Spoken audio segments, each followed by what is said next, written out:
আবার চলে এসেছি রান্না নিয়ে। দেখো কী রান্না করছি। দেখো এদিকে মাছ ভাজা চাপিয়ে দিয়েছি, আর এদিকে ভাত বসিয়ে দিয়েছি, আর এদিকে পুঁই শাক কেটে রেখেছি। দেখো পুঁই শাক কেটে রেখেছি, আলু কুমড়ো সব দিয়ে, আর এই মাথাটা দিয়ে পুঁই শাকের চচ্চড়ি করবো আর মাছ রান্না করবো। চলো এক এক করে তোমাদেরকে দেখাচ্ছি। মাছ আর মাছের মাথা ভেজে তুলে নিয়েছি। এবার ওই তেলের মধ্যে পাঁচ ফোড়ন দিয়ে সবজিগুলো দিয়ে দিয়েছি। এটা আছে মিষ্টি কুমড়ো, আলু আর কাঁঠালের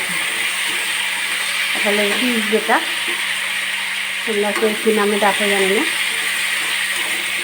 দিয়ে দিয়েছি। একটু ভাজা ভাজা হয়ে গেলে ডাঁটাগুলো দেবো। দেখো সবজিগুলো ভাজা ভাজা হয়ে গেছে। এবার আমি ডাঁটাগুলো দিয়ে দিই।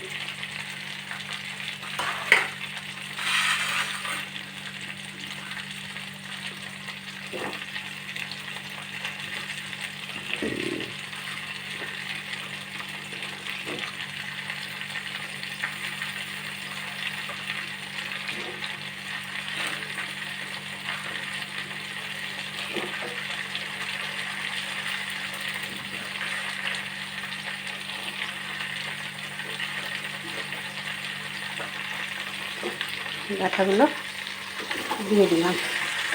এবার লবণ হলুদটাও আমি দিয়ে দেবো।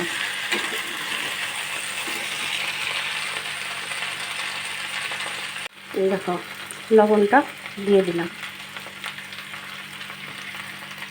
হলুদটাও দিয়ে দিলাম।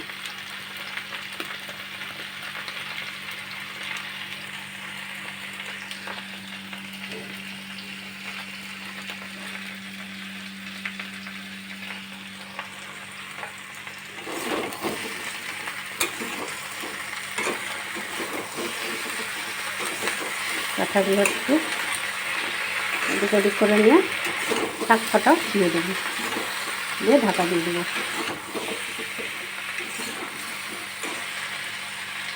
শাকগুলো দিয়ে দিলাম।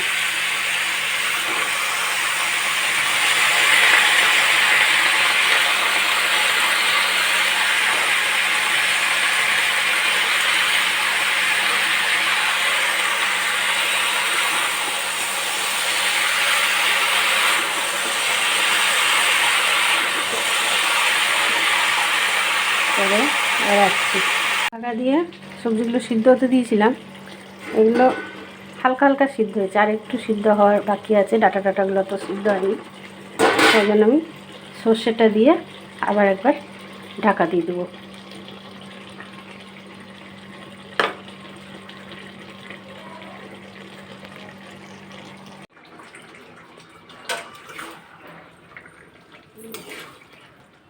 সবজিগুলো সব সিদ্ধ হয়ে গেছে, ডাটাগুলোও সিদ্ধ হয়ে গেছে। এবার মাথাটা ভেঙে দিয়ে দেব।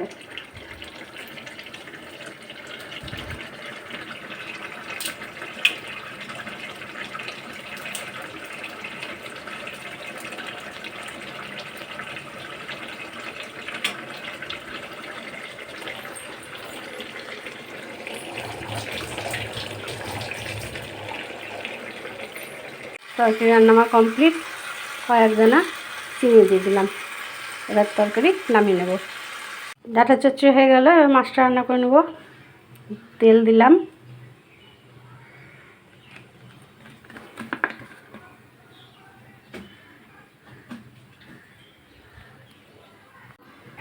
তেলে কালো জিরে দিয়ে দিলাম,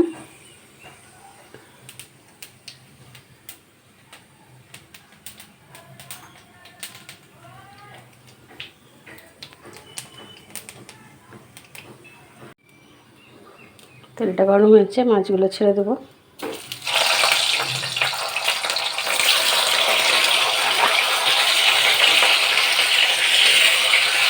এবার সামান্য একটু জল দিয়ে দেবো।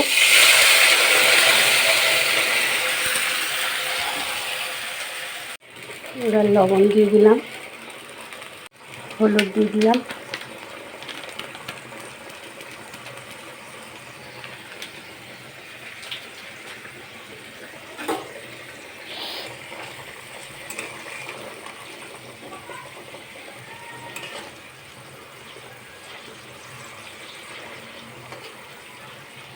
এবার গ্যাসটা কমিয়ে একটু ঢাকা দিয়ে মাছটা সিদ্ধ হতে দেবো। মাছটার মধ্যে সর্ষে লঙ্কা বাটা দিয়ে দিলাম। আমার মাছের ঝোল রান্না রেডি।